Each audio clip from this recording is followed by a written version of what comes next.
Assalamualaikum warahmatullahi wabarakatuh. Iwafila.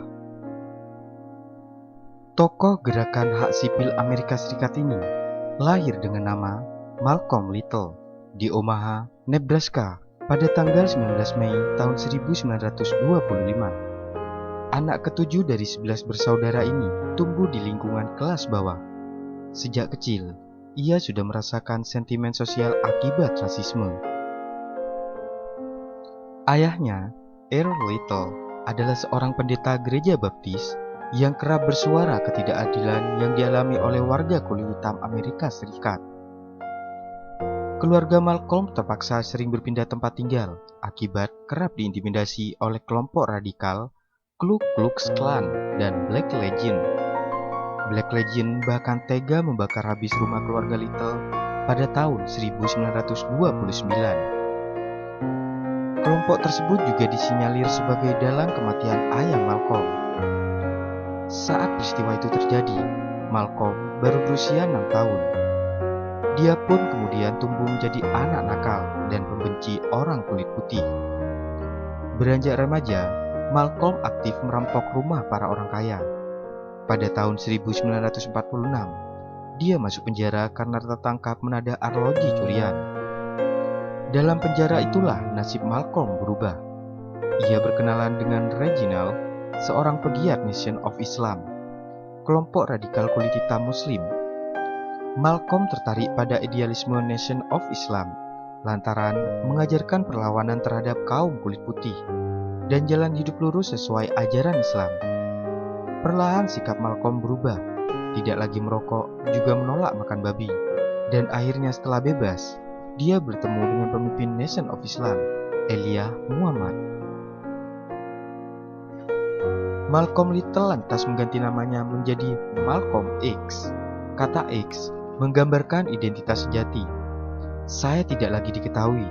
Saya adalah keturunan seluruh warga Afrika tertindas tanpa nama, ujarnya. Kecenderungan untuk mengganti nama sebagai bentuk perlawanan juga dilakukan oleh tokoh kulit hitam Amerika Serikat lainnya. Sebut saja petinju legendaris Cassius Clay yang sejak memeluk Islam memilih nama baru, yaitu Muhammad Ali. Malcolm segera menjadi corong propaganda Nation of Islam di Amerika. Sekali bicara, ribuan warga kulit hitam, baik muslim maupun non-muslim, selalu berkerumun mendengarkan orasinya dengan takzim. Kemudian menikahi Betty Sender pada tahun 1955. Tidak membuat Malcolm lunak. Ia malah bersikap sangat keras dan kerap berpidato di televisi. Presiden John F. Kennedy yang baru terpilih sampai loginnya agar masuk Kongres supaya pergerakan di Nation of Islam tidak menciptakan makar. Malcolm X menjadi politikus internasional. Dia berkawan akrab dengan Presiden Mesir Gamal Abdel Nasser dan pemimpin Kuba Fidel Castro. Pada tahun 1964, ia pun menunaikan ibadah haji ke Mekah, sekaligus mendalami Islam. Malcolm kemudian mengganti namanya menjadi Al-Had Malik El-Sabas. Malcolm mengaku selama di Nation of Islam, cara beragamanya ternyata keliru. Sebelumnya, ia mengira Islam hanyalah alat untuk kemerdekaan kulit hitam. Ketenarannya ternyata berbuntut panjang. Elijah sebagai pemimpin Nation of Islam merasa tersaingi, dan gesekan di antara keduanya kerap terjadi. Malcolm X akhirnya memutuskan keluar dengan alasan organisasi radikal ini lebih mementingkan persoalan ras daripada syiar agama Islam. Dia pun akhirnya bersedia bekerja sama dengan para pegiat persamaan kulit hitam moderat seperti pendeta Martin Luther King Jr. Hidup Malcolm berakhir tragis. Ketika berceramah di aula Audubon, New York, dua pria mendadak memberondongnya sehingga dia tewas dengan 21 luka tembakan. Konon, mereka adalah suruhan Nation of Islam yang menganggap bahwa Malcolm telah membelot dari perjuangan organisasi tersebut.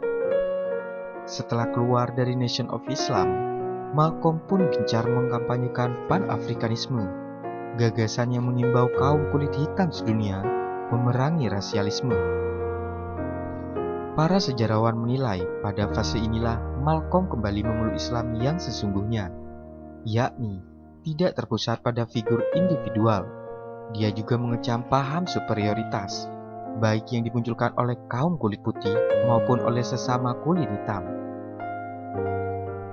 Hal tersebut tak lepas dari pengalaman spiritual yang dirasakan Malcolm ketika berhaji dan mempelajari Islam yang sejati di tanah suci Mekah. Malcolm X menjadi sosok yang menginspirasi jutaan manusia di seluruh dunia, tak hanya atas keberaniannya dalam memperjuangkan persamaan hak manusia,